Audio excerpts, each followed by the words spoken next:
찬송가 420장입니다.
함께 나누실 말씀은 구약성경 사사기 20장 12절에서 28절까지의 말씀입니다.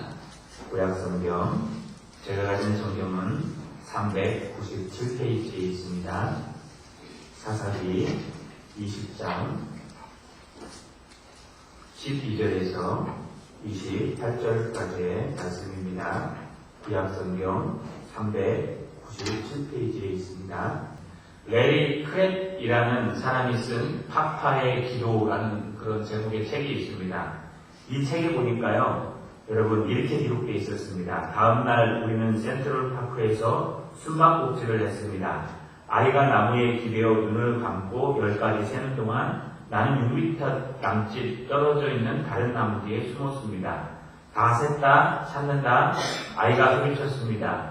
나는 아이가 찾을 수 없도록 숨었습니다. 아니, 눈에 안 띄도록 큰 나무 등걸을 2분의 1가량 지났을까? 아이에게서 미소가 사라졌고 순식간에 공포에 질린 표정이 되었습니다.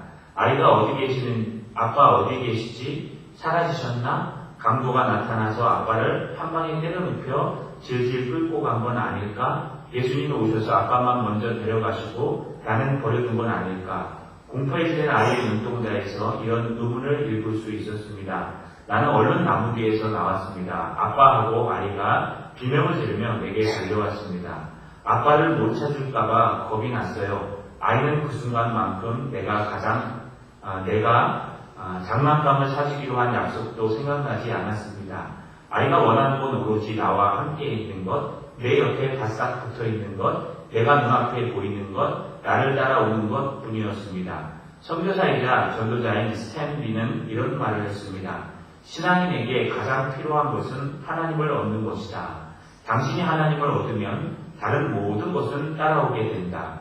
하나님이 당신을 얻게 하라. 당신을 소유하시게 하라. 그러면 하나님은 당신을 통해 그분의 기도를 쏟아 부으신다. 그 기도는 하나님의 기도가 된다. 응답할 수밖에 없는 기도가 되는 것이다. 할렐루야. 여러분, 스탠리의 파파의 기도라는 책은요, 하나님 아버지와 사람과의 관계 속에서 어떻게 영적인 기도를 할 수 있을까에 대해서 기록한 책들입니다. 그 중에 하나가 오늘 등장한 숨바꼭질이라는 겁니다. 아이와 이 선교사님이 서로 숨바꼭질을 하는데요. 아이가 꼭꼭 숨어라 머리카락 보인다 하고 술래로 여러분 그 나무의 뒤에서 숫자를 세는 동안 이 선교사님은 한 6m쯤 뒤에 숨었습니다. 그런데요, 이 아이가 다 찾는다 시작해서요, 한 6분이 지나도 2분이 지나도 전혀 아버지가 보이지 않으니까 그 순간부터 이것은 숨바꼭질이 아니라 긴장하고 아버지가 혹시 누구에게 잡혀갔나 하는 걱정을 하는 걱정거리가 되었습니다. 그러자 아빠가 나타나니까요, 모든 걸 다 잊은 듯이 아버지를 붙들고 아버지와 기뻐하는 모습을 보았다. 그래서 이걸 보고 우리에게 가장 필요한 것이 무엇일까? 라고 한번 생각해 봤다는 겁니다. 여러분, 우리에게 가장 필요한 건 뭘까요? 돈과 명예와 권력과 이 땅에서 성공하는 것일까요? 물론 필요합니다. 그러나 우리에게 정말 필요한 것은요, 하나님 아버지, 바로 우리를 지금도 살리시고 우리를 지금도 운행하시고 우리를 지금도 지키시는 하나님이시라는 겁니다. 할렐루야. 여러분, 오늘 본문에는요, 바로 이 하나님이 등장합니다. 하나님께서 원하시는 방법은 무엇이며 하나님께서 기입하시는 것은 무엇일까? 만약에 정말 우리가 하나님 소유 가운데 있다면, 하나님을 붙들고 있다면 우리의 모든 삶은 하나님의 삶이 됩니다. 여러분, 만약 우리가 하나님 한 분만을 잡고 있다면 우리의 모든 인생은 하나님의 인생이 되는 것입니다. 그러나 아무리 열심히 살고 열정적으로 살고 잘 살아도요, 하나님이 계시지 않으면 그것은 우리의 수고일 뿐이요 헛수고일 뿐이라는 겁니다. 오늘 본문의 말씀을 통해서 하나님의 방법대로 사시는 바르게 사시는 여러분 되시기를 주님의 이름으로 축원합니다. 지금 사사기 뒤편을 살피고 있습니다. 사사기 뒤편에는요, 당시 사사시대에 이스라엘 백성들이 얼마나 패역한지에 대해서 설명하면서 하나님께서 그들을 심판하실 수밖에 없던 일들을 이야기합니다. 그 중에 두 번째 이야기가 바로 에브라임 산지 저 구세를 가는 하나님을 섬기는 레위 사람의 이야기입니다. 첩을 두면 안 되는데 첩을 두었습니다. 그 첩이 행동하여서 베들레헴으로 도망갔는데 그를 찾으러 다시 갔습니다. 그를 찾아서 바로 와서 사역을 위해 일해야 되는데 여러분, 장인어른의 만류 때문에 늦은 시간에 출발할 수밖에 없었습니다. 여분수를 지나서 지구아에 들어가서 베냐민 사람들이 자기를 섬겨주겠지 했지만 한 노인 외에는 그를 맞아준 사람이 없습니다. 노인만 맞아준 것이 아니라 또 맞아준 사람들이 있는데 불량배들, 하나님의 백성들 중에 베냐민 지파 중에 기브온 사람들 중에 여러분 불량배들이 등장해서 그의 첩을 여러분 강간하고 죽여버립니다. 레위 사람은요, 집으로 돌아가서 그 첩을 토막살인해서 각 지파에 보냅니다. 사사도 있었고 비느하스라는 대제사장도 있었는데 레위 사람은 그것들을 선택하지 않고 각 지파의 여론을 선택하기 시작했습니다. 모든 지파 사람들이 미스바에서 모였습니다. 그리고 하나님의 총회를 열어서요, 어르신들이 모여 하나님의 총회를 열어서 과연 이것을 어떻게 해결할 것인가 라고 결정하는 순간까지 가게 되었습니다. 그들의 결정은 무엇입니까? 베냐민 중에 악을 제거하자. 총회에서요? 아니요. 하나님의 백성들이 모여서 결정했습니다. 이제 그 결정한 것을 이제 하나님의 뜻대로 움직여야 됩니다. 물론 지난주에 저는 분명히 의견을 결정할 때 이야기를 했습니다. 첫 번째, 문제를 들고 하나님께 나가야 된다. 두 번째, 손해보더라도 정직하게 말해야 된다. 세 번째, 여론보다는 하나님의 뜻을 선택해야 된다고 이야기했었습니다. 여러분, 이스라엘 백성들, 이스라엘 총회, 하나님의 총회가 선택한 건 잘못된 것이 아니었습니다. 분명히 이스라엘 백성 중에 베냐민 지파 중에 악을 제거하는 것은 하나님의 뜻입니다. 그렇다면 베냐민 지파는 어떻게 행동해야 될까요? 오늘 이스라엘 백성들 중에 여러분 전령들이 가서 이렇게 말합니다. 12절에 보니까 이스라엘 자손 지파들이 베냐민 온 지파에 사람을 보내어 두루 다니며 이르기를 너희 중에서 생긴 이 악행이 어찌 되느냐. 그런데 이제 기브아 사람들 곧 불량배들을 우리에게 넘겨주어서 우리가 그들을 죽여 이스라엘 중에서 악을 제거하여 버리게 하라 하니. 여러분, 무슨 얘기를 할까요? 이스라엘 사람들이 무턱대고 공격하지 않습니다. 40만 명이 모였는데 여러분, 그 40만 명이 무턱대고 베냐민을 공격하지 않습니다. 그들이 하는 것은 전령을 보내서요, 베냐민 사람들에게 너희가 어떻게 이런 악을 저지를 수가 있느냐. 여러분 이 원문대로 보면요. 너희 중에 어떻게 이러한 악행이 있을 수가 있냐는데 이러한 악행을 굉장히 강조합니다. 상상도 할 수 없는 일이다. 어떻게 하나님을 믿고 하나님을 섬기는 사람들이 남색을 할 수 있으며 어떻게 하나님과 하나님을 섬기는 사람들이 남의 부인, 척을 갖다가 이렇게 강간하고 죽일 수가 있느냐. 이거는 하나님의 백성으로서는 절대로 할 수 없는 일이다. 라고 강조하면서요. 한 가지 방법을 얘기합니다. 뭐냐? 너희 중에 있는 너희 베냐민 지파 기부의 성 가운데 기부와 성 가운데 있는 그 불량배들을 우리에게 넘겨라. 그러면 우리가 그들을 죽여서 이스라엘 가운데 죄악을 제거하겠다. 여러분, 이거 성경적인 대답입니다. 왜냐하면요, 여러분 분명히 성경에는요, 여러분 남색한 자와 남의 아내를 빼앗는 자들은 다 죽이게 되어 있습니다. 레위기서 20장 13절에 이렇게 기록되어 있습니다. 누구든지 여인과 동침하든 남자와 동침하면 둘 다 가증한 일을 행함인즉 반드시 죽일지니 자기의 피가 자기에게로 돌아가리라. 이 앞의 기준을 보면은요, 남이 여인을 빼앗은 자와 또 남색과 동침하는 자와 모든 사람들은 분명히 죽이라고 나와 있습니다. 그래서 지금 이스라엘 백성들 하나님의 총회에서 결정되는 것은요, 가서 기부와 베냐민을 다스리는 게 아니라 베냐민 지파 중에 그 중에 기부와 성에 사는 사람 중에 그 불량배들만 받아서 죽이면 끝납니다. 불량배가 몇 명이나 될까요? 추측하면 몇십 명 될 겁니다. 아니 아무리 많아야 100명은 안 넘길 겁니다. 왜냐하면 첫 하나를 가지고 방식을 가지고 놓은 걸 보면은요, 여러분 우리가 추측하건데 한 20-30명도 안 됩니다. 그저 한 19명 될 겁니다. 그 사람들만 어떻게 하라고요? 죽이면 이스라엘 가운데 말씀대로 모든 것이 끝나버립니다. 그래서요, 베냐민 지파는 당연히 뭘 해야 됩니까? 우리 가운데 죄악이 있느냐? 너희가 들어와서 그들을 처단해라. 아니, 너희 들어오지 마라. 우리가 들어가서 저 기부와 사람 중에 불량배들을 선택해서 우리가 없이 할 테니까 들어올 필요도 없다. 라고 하면 모든 문제가 끝납니다. 너희 중에 죄를 제거하면 모든 문제가 끝납니다. 그런데 이상한 행동을 합니다. 여러분 13절 하반절에 보니까 베냐민 자손이 그들의 형제 이스라엘 자손의 말을 듣지 아니하고 도리어 성읍들로부터 기부하에 모이고 나가서 이스라엘 자손과 싸우고자 하니라. 여러분 여기 아주 재미난 말이 등장하는데요. 이스라엘 백성들은 당연히 베냐민 지파 사람들이 그 불량배들을 내어줄 것이라 라고 생각했습니다. 왜요? 저들은 하나님의 백성이요, 저들은 오른손의 아들이요, 저들은 틀림없이 하나님의 사람들이기 때문에 그 불량배 몇 명만 내주면 끝날 일이다 라고 생각했습니다. 그런데 전혀 그렇지 않습니다. 여러분 베냐민 자손들이요 그 형제의 말을 듣지 않습니다. 이스라엘 백성들이 와서 얘기하는데요 듣지 않습니다. 왜 안 들었을까? 또 하나요, 오늘 14절의 초반절에 도리어라는 단어를 씁니다. 도리어라는 단어는 영어로 얘기하면 and, 또 히브리어로 말하는 뜻인데요. 그냥 그리고 이렇게 표현하는데요. 여러분 아주 특별하게 사용하는 용법이 있는데 바로 오늘 등장하는 용법. 몇 군데 쓰이지가 않습니다. 오히려, 도리어.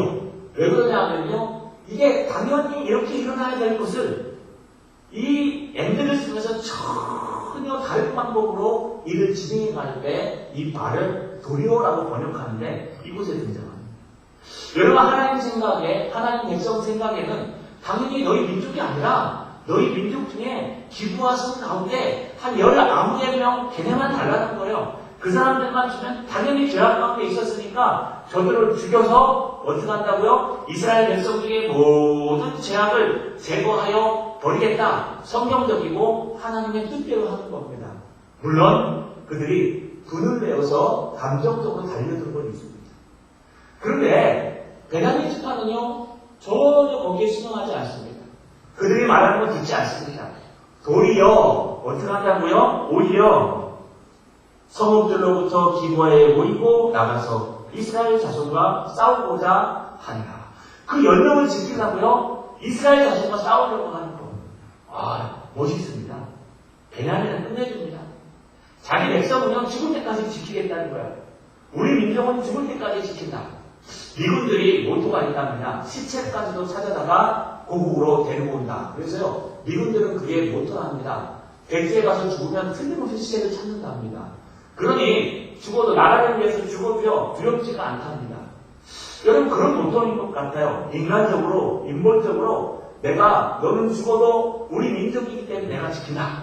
대한민국은 대한민국의 국민을 철저하게 한 사람도 안 빠지고 지키다. 뭐 틀린 말인데 이거랑 다른. 그러나 그런 개념을 갖고 있는 것 같아요. 베냐민 족속이 하나님의 백성임을 잊어버리고 자기 민족 기부와 성, 그 가운데서 빌랑대인데도 불구하고 그들을 지킨다는 것은요, 이건 말이 되지 않는 겁니다. 여러분, 왜 그들이 내주지 않았을까요? 신학자들이 몇 가지 예를 듭니다. 첫 번째는 당시 이스라엘을 신뢰할 수가 없었다.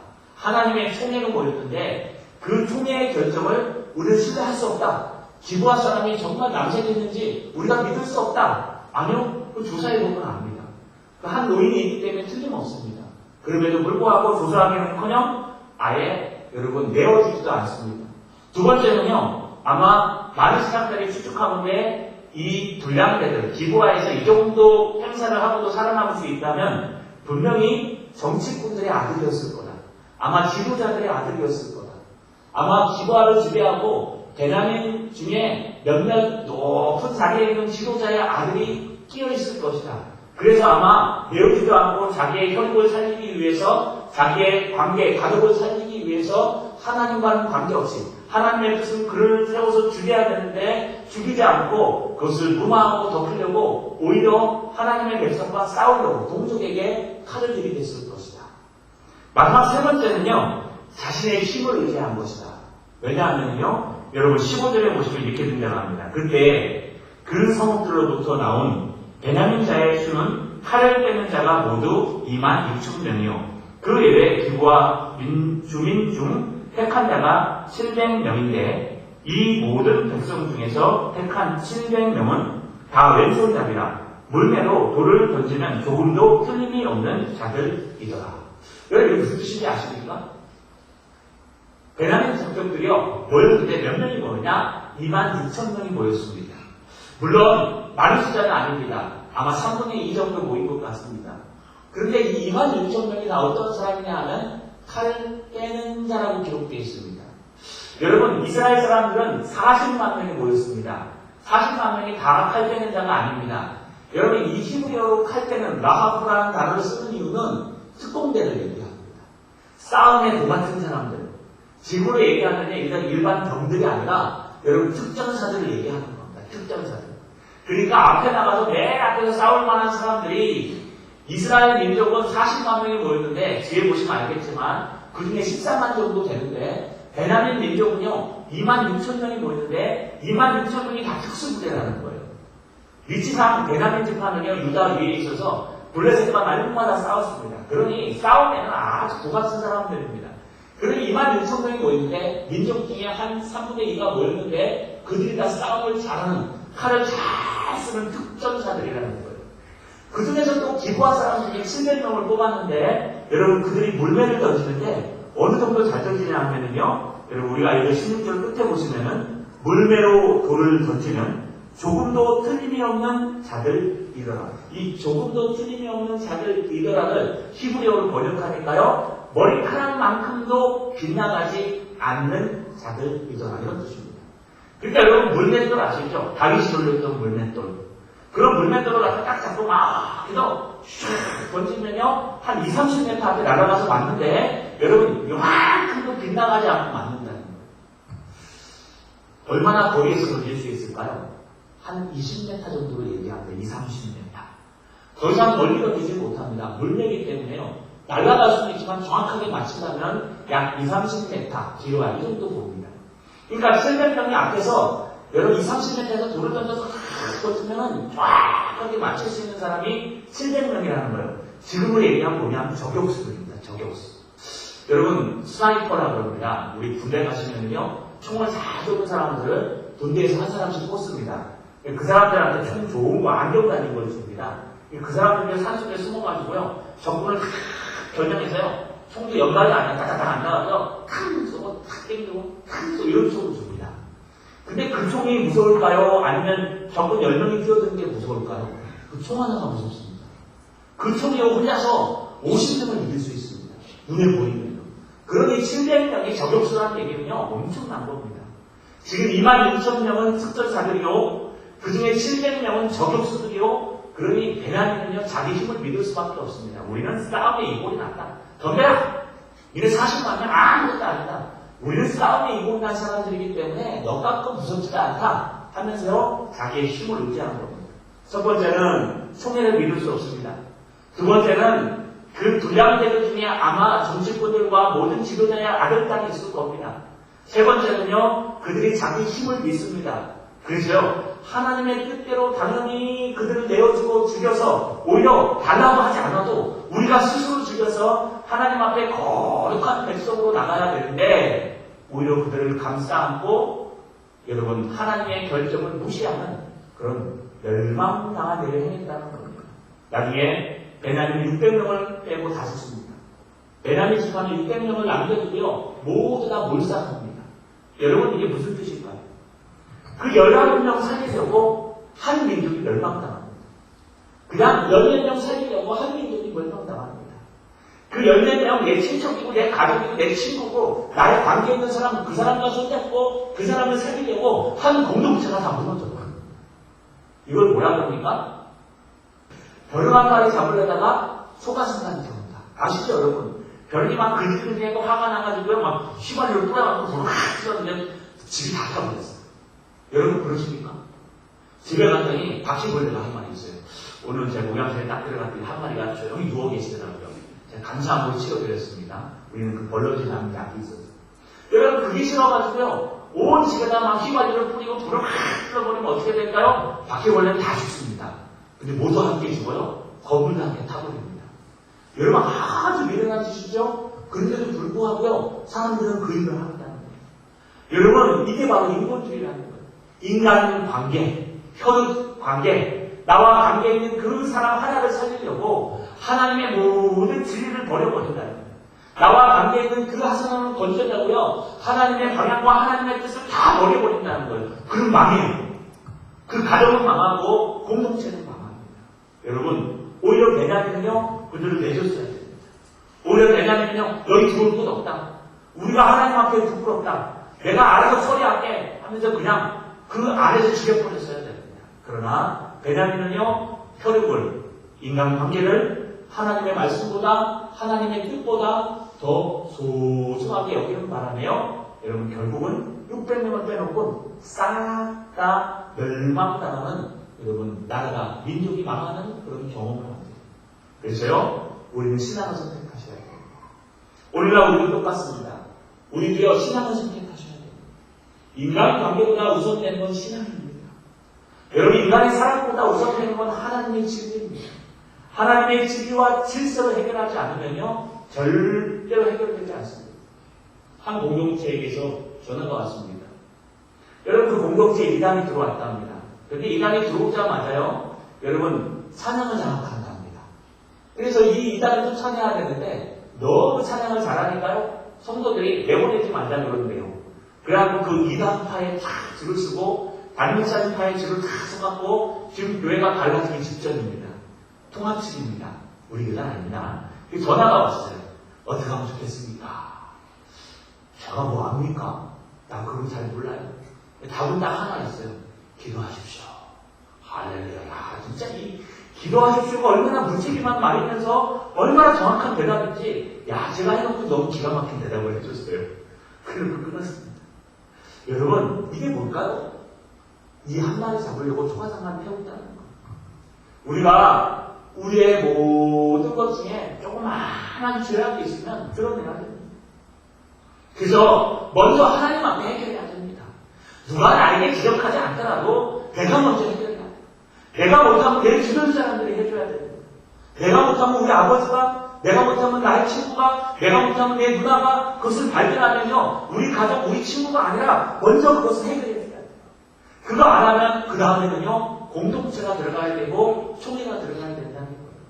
그래서 여러분 죄악을 감추어주는 사람이 되지 마시고 그 죄악을 지적하고 함께 눈물 흘리며 고치는 사람이 되어야 된다는 겁니다. 여러분, 사람을 선택하지 마시고 하나님을 선택하시는 여러분, 우리 공동체 되시기를 주님의 이름으로 축원합니다. 전능하신 아버지 하나님 고맙고 감사합니다. 저희들을 사랑하시고 지켜주시며 늘 우리와 동행하여 주심을 감사드립니다. 첫 번째로 우리가 하나님 앞에 늘 회개하는 사람 되게 하옵소서. 우리의 잘못을 감추고 숨기려는 사람이 아니라 하나님 앞에 회개하는 사람 되게 하옵소서. 또한 아버지 하나님 앞에 하나님의 사명을 감당할 때 인간적인 걸 선택하는 사람이 아니라 정말 바른 신앙을 선택하게 하옵소서. 전심으로 하나님께 나오게 하시고 전심으로 하나님 앞에 기도하여서 하나님께서 하나님의 사명을 감당할 때 쓰시는 귀중한 공동체, 귀중한 성도들 될 수 있도록 도와주시옵소서. 예수님의 이름으로 기도하옵나이다. 아멘. 찬송가 420장입니다.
성령님의 밀고통 충만하심의 역사가 하나님의 사명을 감당할 때에 바른 신앙으로 전심으로 하나님을 찾고 전심으로 기도하기를 소망하는 이 자리에 모인 모든 성도들 머리 위에 이제로부터 영원토록 함께 있을지어다.